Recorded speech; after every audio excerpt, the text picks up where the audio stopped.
നമ്മുടെ അംഗനവാടികളിൽ ഇപ്പോൾ portion tracker വന്നതിന് ശേഷം നമ്മൾ ഫോട്ടോസ് അപ്ലോഡ് ചെയ്യുന്നുണ്ട്. ഈ ഫോട്ടോ അപ്ലോഡ് ചെയ്യുന്നതും ലൊക്കേഷനും തമ്മിൽ എന്തെങ്കിലും ബന്ധങ്ങളുണ്ടോ? അതിനെക്കുറിച്ചാണ് നമ്മൾ ഇന്ന് സംസാരിക്കുന്നത്. അംഗനവാടി സെൻറ്ററിൽ ഫോട്ടോ എടുക്കുമ്പോൾ ഇതുപോലെ GPS റിക്വയർഡ് എന്ന് കാണിക്കുന്നുണ്ട്. ഈ GPS റിക്വയർഡ് എന്ന് കാണിക്കുന്ന ഭാഗം നിങ്ങളുടെ ശ്രദ്ധയിൽപ്പെട്ടിട്ടുണ്ടോ? ഉണ്ടാവും. നമ്മളുടെ അംഗനവാടി സെൻറ്ററുകൾ നിലനിൽക്കുന്നത് തന്നെ ഒരു പഞ്ചായത്തിലാണ്, അല്ലെങ്കിൽ ആ പഞ്ചായത്തിലെ ഒരു വില്ലേജ് പരിധിയിലാണ്. കൃത്യമായി നമുക്കറിയാവുന്ന കാര്യമാണ്. ഈ പറഞ്ഞ സ്ഥാപനങ്ങൾക്കെല്ലാം ഓരോ കോഡുണ്ട്. അതായത് LGD code, AWC code, sector code, village code, അങ്ങനെ തുടങ്ങുന്നു. ഇനി പോഷൻ ട്രാക്കറുമായുള്ള ലൊക്കേഷൻ ബന്ധം എന്താണെന്നും കൃത്യമായി നമുക്ക് ഈ വിവരണത്തിലൂടെ മനസ്സിലാക്കാം. നമ്മളെന്നും അംഗനവാടി സെൻറ്റർ തുറക്കുന്നവരാണല്ലോ. തുറക്കുന്ന സമയം തന്നെ അംഗനവാടി സെൻറ്ററിലെ ലൊക്കേഷൻ അപ്ഡേറ്റ് ആവുന്നുണ്ട്. ഇത് പ്രകാരം നിങ്ങളെ ശ്രദ്ധയിൽപ്പെട്ടിട്ടുണ്ടാവും.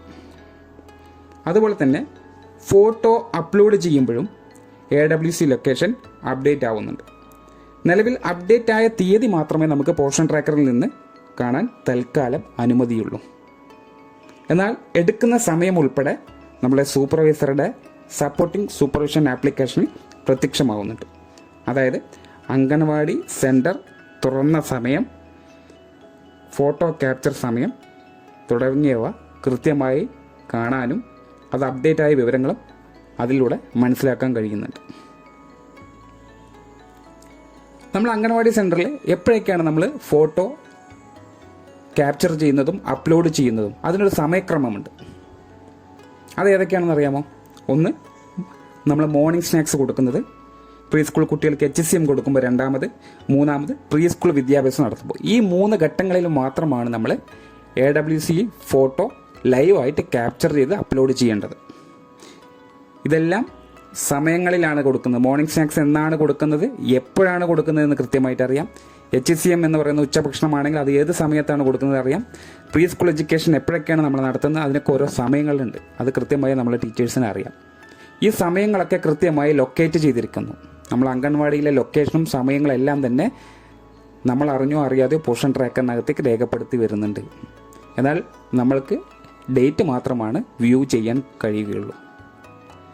ഇതെല്ലാം അംഗൻവാടിയിൽ നിന്നാണ് ചെയ്യുന്നതെന്ന് നിങ്ങൾക്ക് കൃത്യമായിട്ട് ഉറപ്പുണ്ടാവണം.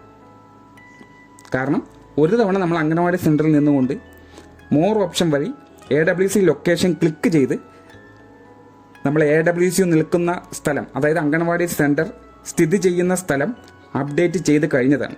AWC ലൊക്കേഷൻ അപ്ഡേറ്റ് ചെയ്ത് കഴിഞ്ഞാൽ ബാക്കിയുള്ള പ്രവർത്തനങ്ങൾ നമ്മൾ മുന്നിൽ പറഞ്ഞ പോലെ മോർണിംഗ് സ്നാക്സ് കൊടുക്കുന്നത്, HCM കൊടുക്കുന്നത്, പ്രീ സ്കൂൾ എഡ്യൂക്കേഷൻ കൊടുക്കുന്നതൊക്കെ അംഗൻവാടിക്കകത്ത് നിന്നുകൊണ്ടാണ്. അതുകൊണ്ട് തന്നെ നമ്മൾക്ക് വീണ്ടും ലൊക്കേഷൻ അപ്ഡേറ്റ് ആയി കഴിഞ്ഞാലും സെയിം ലൊക്കേഷനാണ് അവിടെ ലൊക്കേറ്റ് ചെയ്യപ്പെടുന്നത്. എന്നാൽ ഈ പ്രവർത്തനങ്ങളൊക്കെ നിങ്ങൾ വീട്ടിലിരുന്നു കൊണ്ടാണ് മാർക്ക് ചെയ്യുന്നതെങ്കിൽ മനസ്സിലാക്കുക, ലൊക്കേഷൻ മാറിപ്പോവും. ഈ മാറിപ്പോകുന്ന ലൊക്കേഷനെ കുറിച്ചിട്ടുള്ള വിവരങ്ങൾ നമുക്ക് പോഷൻ ട്രാക്കറിൽ കാണാൻ കഴിയില്ല. എന്നാൽ ലൊക്കേഷൻ മാറിപ്പോകുന്നുണ്ട്.